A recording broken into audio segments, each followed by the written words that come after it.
Real talk lang mga kababayan. Kung umunlad man o nagkandaletse-letse ang ating bayan, ay tayo rin ang masisisi niyan. Mga reminding questions ng mga kababayan. Noong nakarang eleksyon ba ay pinag-isipan mo ba talaga na gusto ang mga binoto mo? Di mo ba talaga pinagpili ang boto mo noon?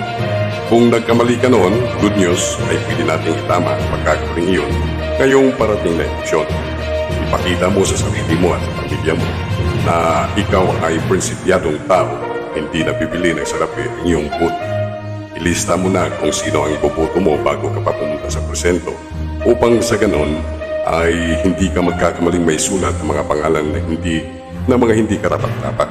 Yung karapat-dapat lang dapat at iboto, hindi yung sikat lang na politiko.